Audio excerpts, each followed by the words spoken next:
Hello everyone and welcome back to another video on the channel. Today we are going to be talking about Fantastic Beasts and the Secrets of Dumbledore. And if you can hear the tone of my voice, you probably can already tell that I was absurdly disappointed with this movie. And if you've seen my videos and my review of the last movie in this franchise, I just rewatched it. I usually don't rewatch my videos, but I decided to rewatch my review of the Crimes of Grindelwald, and a lot of those things that I said about that movie still stand in that review, especially the first half of that. I do not like the Crimes of Grindelwald. I think I was a little bit forgiving at the end of that video, saying, oh, you know, maybe I do like it. I'm not sure if I liked it or not, but you know, I'll give the movie a benefit of the doubt. I do not like that movie. After a few years of sitting on it, I'm just not a fan of it, and this movie is almost manipulative because a lot of the scenes in the last movie, you know, it was very scattered. There was so many subplots and different characters going on, different little side adventures, and then by the end of it, it came together somewhat in some not really cohesive way in that movie, and a large majority of those storylines in the last movie, I just flat out did not care about. I did not like. This movie is the same exact way. There's a bunch of different characters, a bunch of different storylines that all go on their separate ways, and they all kind of come together in the ending in a somewhat cohesive way.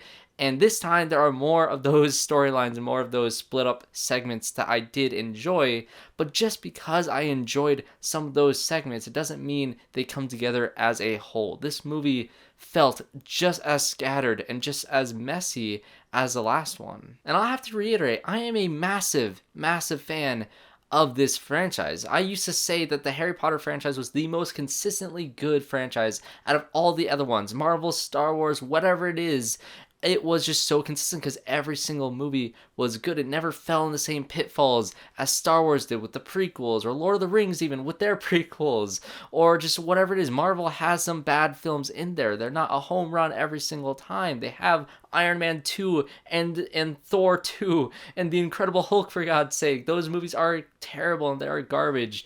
And these Fantastic Beasts films, I really enjoy the first one. I own the poster for the first one, and I'm still happy I do. The first movie almost completely stands on its own. It's a side adventure with Newt Scamander and his little, you know, cute animals going on a fun adventure that pertains to those animals, and there's a purpose and there's a point to that plot. And so I'm going to be getting to spoilers for this film because I need to talk about it, and I'm going to be talking about why it does not work and why the other ones work so well. And mainly Fantastic Beasts, why that one works so well. And I really enjoy that movie. It's one of my favorites. Well, not one of my favorites, but it is in the top half of my rankings of Harry Potter films for a reason, because it is a very simple and focused story that is all oriented on one goal. You have Newt Scamander, he arrives in America, his little Pokemon monsters escape from his suitcase, and he has to go find his Pokemon monsters and put them back in the suitcase. It is a very clear, distinct movie that also expands the world. It shows off these creatures, and it shows Newt Scamander using his quirky, unique skills and personality to solve this problem. That also does kind of pertain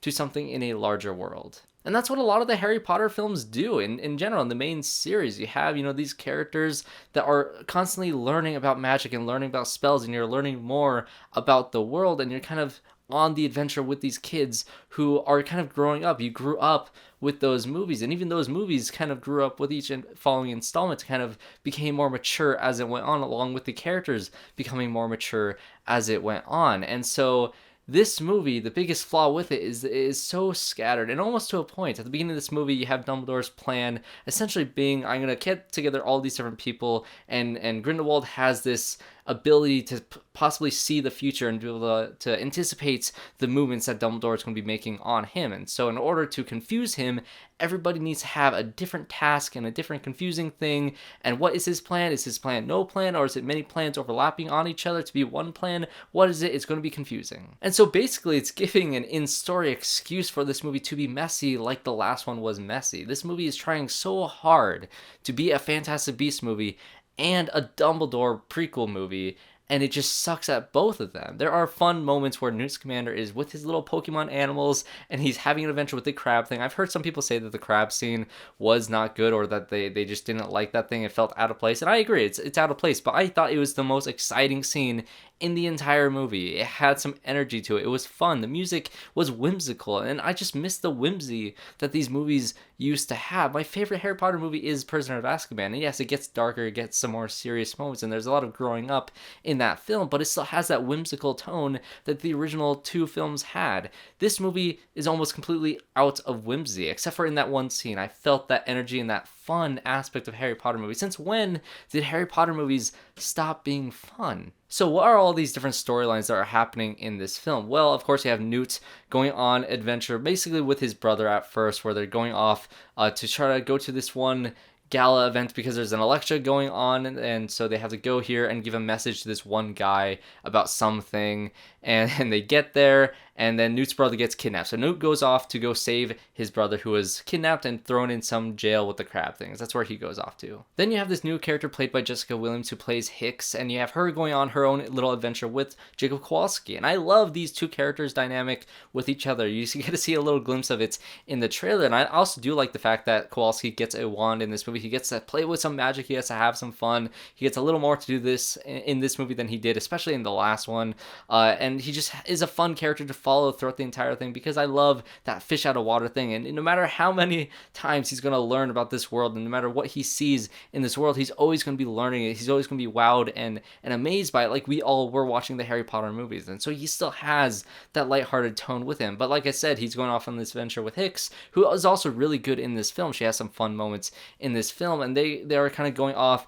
to a separate events that Grindelwald is going to, and Queenie is there, and so it's kind of them just kind of going off to try to get Queenie out because she betrayed them for absolutely no reason in the last movie. It kind of feels like just you know, picking up the dirty laundry from the last one that was left over behind. And then there's two other storylines, one that pertains to Newt's little assistant that he has in his little suitcase zoo. She goes off to make some extra suitcases for them to also help confuse Grindelwald in terms of trying to find this creature that he needs to be able to, or that he's afraid will show up because it'll ruin his plan to kind of manipulate the system and to be able to kind of take over the wizarding world so he can start a war with everybody essentially. And then you have Kama, who is in the last movie, whose entire storyline and arc ended and began in the same scene in the last movie with Leta Lestrange and all that backstory. His purpose in the story ended in that film, and for some reason he's in this film to add some conflict because he's going over to Grindelwald and saying that, oh, I've come here and Dumbledore told me to kind of spy on you, but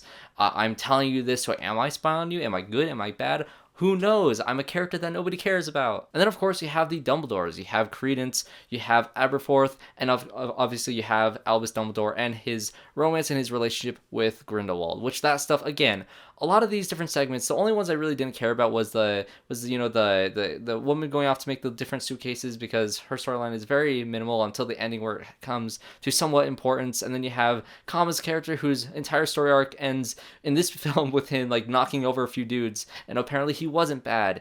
What else did he do? Absolutely nothing. But every single other storyline I did enjoy. Like I said, I liked Kowalski and I liked Hicks going off on their adventure. They had some fun moments, trying to save Queenie, although even her story arc, it just didn't focus on it enough to be earned. Again, it wasn't earned in the last one. It's still not earned in this one.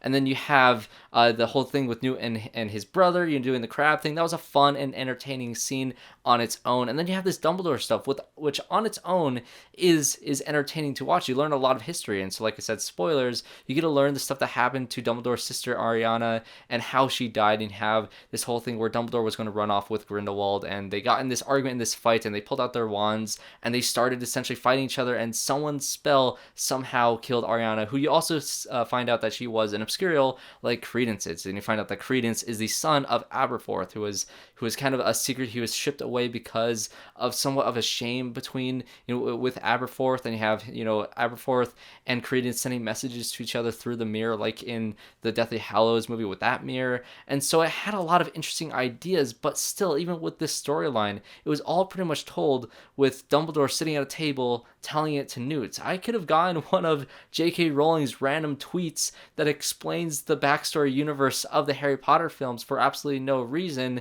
I could have seen that in a tweet, and I would have just had just as much like, oh, so that's how it happened. Like, that's how I felt while watching the movie. I was like, oh, so that's what it is.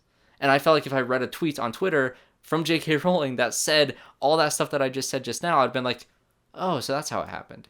I just, it's not engaging. There's nothing to engage you into the storyline. Yes, it's cool to see Aberforth, and I gotta say, the actor they got to play Aberforth in this film was so spot on with the actor who played him in the Deathly Hallows movie. His voice was perfect. He was a perfect casting. And same thing with Jude Law. I love him as Dumbledore. And Mads Mikkelsen, of course, being new to the fold. Should they have fired Johnny Depp? Probably not, but is Mads Mikkelsen such a better villain and such a better Grindelwald than he ever would be? Absolutely. They do go over the romance between Dumbledore and Grindelwald, and although it's not the focus of the movie, it is there. But am I supposed to pat them on the back for Dumbledore saying that he used to love Grindelwald? I'm not gonna pat them on the back for that. It's just, it still feels like they're skirting away from actually focusing on that, because of course they want to release the movie in China, and they release, like, it's in China with erasing 2 lines from the movie, because of course they have to erase 2 lines for China to get this movie. But it's just not focused on, and like I said, this movie is so unfocused on all these different storylines. And yes, I can watch that crab scene with Newt and have some fun with it. I can watch that scene where Dumbledore explains the backstory with Aberforth, and I can see the stuff between Aberforth and Credence and be like, okay, those are some interesting ideas, and I could look at all those things in separate little bubbles. But as a whole, this movie is so incredibly unfocused, and the movie tries to make excuses for that, and I'm done giving excuses for this franchise. Is this movie as bad as the last one? Absolutely not. Does it still have a lot of the flaws of the last one? Absolutely. And am I absolutely done giving excuses for trying to like these movies in this franchise? Yes, I am done with it. I'm extremely disappointed in this film because I just do not feel fulfilled in any aspect of it. It felt so split between being Fantastic Beasts and being Secrets of Dumbledore that it just didn't have any idea of what it wanted to be. And the whole thing with the political stuff, I get it, super on the nose. I just didn't care. I do think, though, however, that is a better way to show Grindelwald's way to try to manipulate the people to try to get on his side. It worked a lot better in this film than it did in the last film, with him trying to create his own little army. But I just didn't care. And the last thing that I want to talk about in this review is the whole thing with the blood pact between Grindelwald and Dumbledore that they made, that they found this little, necklace, this little pendants that they found in the last film, and you think it's going to be some important thing that they have to try to figure out how to destroy, and that's what this movie should have been. Like I said, the Harry Potter films are simple. They usually surround a mystery that the characters try to unfold throughout the movie, and they learn some sort of magic that's going to be integral to them defeating the bad guy in the end of the movie. And so you have this MacGuffin, you have this thing, this pendant of this blood pact that Dumbledore needs to destroy in order to fight Grindelwald. So why isn't the movie focused on trying to figure out how to destroy that? That's a mystery. How do I destroy this thing that is seemingly indestructible? What sort of magic do I have to learn to try to figure out how to do this? And is there some sort of creature in the Fantastic Beasts thing that Newt would know about that could possibly destroy this blood pact? Doesn't that just sound like a better movie? Or another idea is this movie is kind of pitched as the Dumbledore's first army. They do that a lot in the marketing. This never felt like Dumbledore's first army. It just felt like a bunch of random people coming together to do a bunch of random tasks that somehow conveniently creates a moment for them to succeed in the end. And with them destroying these pendants, you have Dumbledore and Grindelwald fighting in their minds, I think, at the end of this movie. Maybe it was actually happening, but the whole world around them kind of disappears. The same thing happened with Dumbledore and Credence around the middle point of the movie, where they sort of fought and the whole world kind of faded away and it was just those two characters. But was that real? Was that not real? Could anybody else see them fighting? Was there any sort of impact on the world, or was it just happening in their minds because they couldn't fight each other, so it had to have been in their minds? So it just felt like it didn't matter. And because they fought in their minds and Dumbledore was trying to protect and Grindelwald was trying to harm, apparently just broke this pendant, it just felt like an afterthought. It's just, I don't know, guys. I think I'm checked out. I think I'm finally checked out of this franchise, and it breaks my heart to say that because, like I said, I love the Harry Potter films. But no matter what J.K. Rowling does or what she writes or what she says on the internet, no matter what, you will always have those movies that you loved and that you grew up with as a kid in the Harry Potter franchise, and even Fantastic Beasts to a certain extent being its own standalone thing that never had any sequels. It never had any sequels. It's just one spin-off film that was never connected to anything else and was just perfectly great on its own. And I know they've said that if this movie is not successful financially, they won't make a 4th and 5th one. And quite frankly, if I hear that news in a couple weeks that they're going to cancel this franchise and they're not going to continue it in another movie, I'll be perfectly fine by reading some tweets from J.K. Rowling in like a year or so that tells me how this story ends. Because quite frankly, fool me once, shame on you. Fool me twice, shame on me. I am checked out of this franchise, and it's heartbreaking for me to say that, but it is true. So what did you guys think of Fantastic Beasts and the Secrets of Dumbledore? Yes, there's a lot of enjoyable stuff in it. Let me know if you were taken aback by all those enjoyable things. Did you enjoy how this movie felt together? I think maybe on a second watch, you can see that it was all going to a certain point, but I said that in my last review, and I don't want to say it again in this one because, quite frankly, I do not care anymore. So thanks everyone for watching this video, and I hope to see you all in my next one.